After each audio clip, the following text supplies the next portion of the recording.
Welcome back. Today we are tackling a very popular and interesting algorithmic problem, minimizing the maximum distance to a gas station.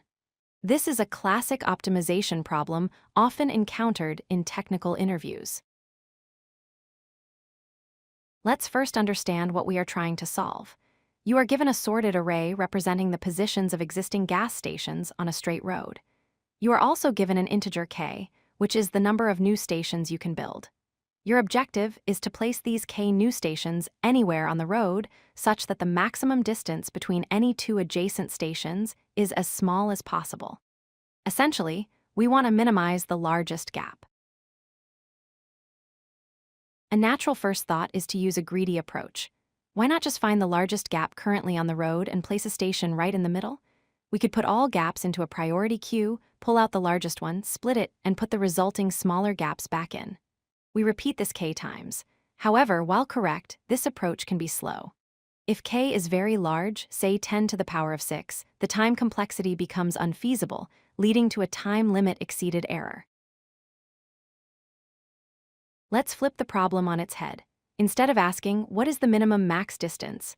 Let's ask, is it possible to achieve a max distance of x using at most k stations? This is the core concept of binary search on answer. Notice the monotonicity here. If a distance x is possible, any distance larger than x is also possible. If it's not possible, any distance smaller is definitely not possible. This sorted property allows us to use binary search. To perform a binary search, we need a range. The smallest possible distance between stations could theoretically be 0. The largest possible distance would be the current maximum gap between existing stations. So, our search space ranges from 0 to the maximum existing gap. We will narrow down this range to find the optimal value.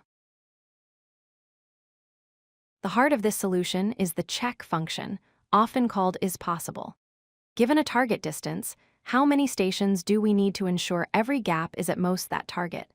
For each existing gap, we divide the gap size by the target distance to find out how many new stations are needed to bridge it. If the sum of all required stations is less than or equal to k, then this distance is feasible. Let's trace this with a simple example. Suppose stations are at 1, 5, and 10, and we can add one station.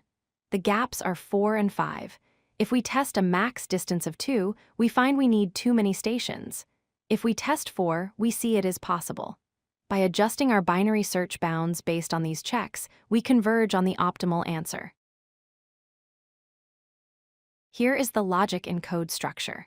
We loop while the difference between low and high is greater than a small decimal precision value, like 10 to the power of -6. We calculate the midpoint. If mid is a possible distance, we try to find an even smaller distance by moving our high pointer to mid.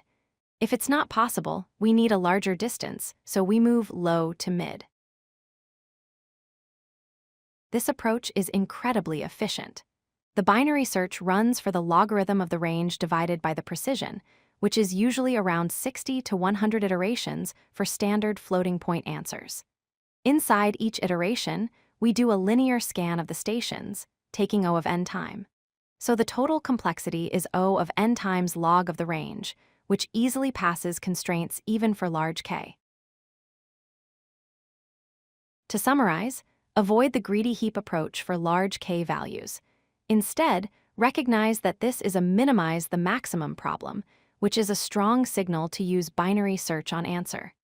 This technique transforms a hard optimization problem into a series of simpler Boolean checks. If you like this video, hit that like button and don't forget to subscribe. Visit codelucky.com for more such useful content.